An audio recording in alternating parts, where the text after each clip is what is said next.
Negative ഊർജ്ജം നമ്മുടെ ബോഡിയിൽ നിന്ന് ഇങ്ങനെ എടുത്തു കളയാനൊന്നും പറ്റില്ല. മനസ്സിലാവുന്നില്ല? ഊർജ്ജം എപ്പോഴും ഭയങ്കര സ്ട്രോങ് ആയിരിക്കും.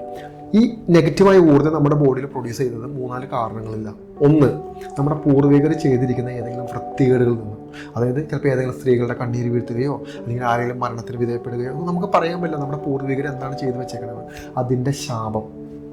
ഈ ശാപം എന്ന് പറഞ്ഞാൽ അന്ന് മരണപ്പെട്ട ഏതെങ്കിലും സ്ത്രീകളോ മനുഷ്യരോ അവരുടെ സോള് ഈ കുലത്തെ മുഴുവൻ നശിപ്പിക്കാൻ വേണ്ടി വളരെ എനർജി ആയിട്ട് അവരുടെ വീട്ടിൽ ബാധിക്കും. ഇപ്പോൾ ഇവിടെ എല്ലാവരെയും ബാധിക്കും. അത് നമുക്കൊരു വിഷയം, കാരണം നമുക്കറിയില്ല നമ്മുടെ പൂർവികർ അന്ന് ചെയ്തു വെച്ചേക്കുന്നത്. രണ്ടാമത്, നമ്മുടെ അച്ഛനും അമ്മയും ചെയ്തു വെച്ചിരിക്കുന്ന കർമ്മത്തിൻ്റെ ഫലം അത് നമ്മൾ അനുഭവിക്കേണ്ടി വരും. കാരണം രക്തബന്ധമാണ്. അച്ഛനും അമ്മയും നമ്മളായിട്ടൊരു രക്തബന്ധമാണ്. ആ കർമ്മം നമ്മൾ അനുഭവിക്കണം. ഞാൻ ഒരു തെറ്റ് ചെയ്താൽ, ഒരു പാപം ചെയ്താൽ, മറ്റൊരു മനുഷ്യനോട് വേദനയോ മറ്റൊരു മനുഷ്യൻ്റെ ജീവിതം നശിപ്പിക്കാനോ എന്തെങ്കിലും ചെയ്ത് കഴിഞ്ഞാൽ ഒരു നെഗറ്റീവ് സോളുമായിട്ട് ഞാൻ കണക്ട് ചെയ്താൽ എൻ്റെ കുഞ്ഞത് അനുഭവിക്കേണ്ടി വരും. കാരണം എന്നിലൂടെ എന്തെല്ലാം ഡെവലപ്പ് ആവുന്നു, എന്നിൽ നിന്ന് എൻ്റെ സമ്പാദ്യം ആരെല്ലാം ഉപയോഗിക്കുന്നു, എൻ്റെ തണലിൽ ആരുമെല്ലാം ജീവിക്കുന്നു, അവരെല്ലാവരും കർമ്മം അനുഭവിക്കേണ്ടി വരും. അല്ലെങ്കിൽ എൻ്റെ ബന്ധം അവർ ഉപേക്ഷിച്ചു പോകും. അതായത് ഞാൻ നെഗറ്റിവിറ്റി ആയ ഒരാളാണ്, എനിക്ക് നെഗറ്റീവ് ഇഷ്യൂ ഉണ്ടെങ്കിൽ ഞാൻ പണിയെടുക്കുന്ന 1 രൂപയിൽ നിന്ന് അവർ ഭക്ഷണം കഴിച്ചാൽ അവരെ ശാപം അനുഭവിക്കേണ്ടി വരും. അപ്പം നമ്മൾ ചിന്തിക്കുന്നത് എന്തിനും ഞാൻ അനുഭവിക്കണം, എൻ്റെ തണലിൽ ജീവിക്കുന്നതുകൊണ്ടാണ്. അല്ലെങ്കിൽ ബന്ധം അവസാനിപ്പിച്ചിട്ട് പോകണം, അപ്പോൾ പ്രശ്നമില്ല. അപ്പോൾ ഇങ്ങനെയാണ് ഈ സാധനത്തിനോട് കണക്റ്റ് ആവുന്നത്. അടുത്ത മാർഗ്ഗമാണ്, അതായത് നെഗറ്റീവ് ഊർജ്ജത്തെ കളയാൻ വേണ്ടി അടുത്ത മാർഗ്ഗമാണ് ലോകത്തിലെ ഏറ്റവും സ്ട്രോങ് ആയ ഏറ്റവും ഫാസ്റ്റായൊരു മാർഗ്ഗം മെഡിറ്റേഷൻ.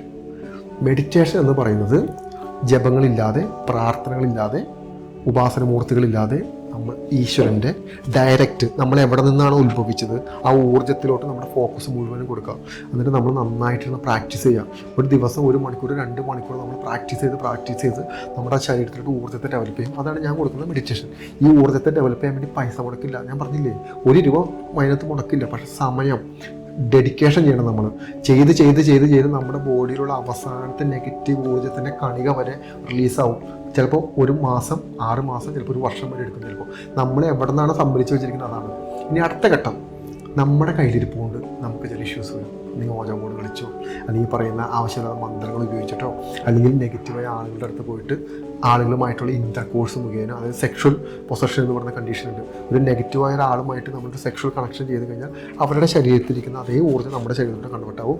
ഇതേ കഷ്ടകാലം നമ്മൾ അനുഭവിക്കേണ്ടി വരും.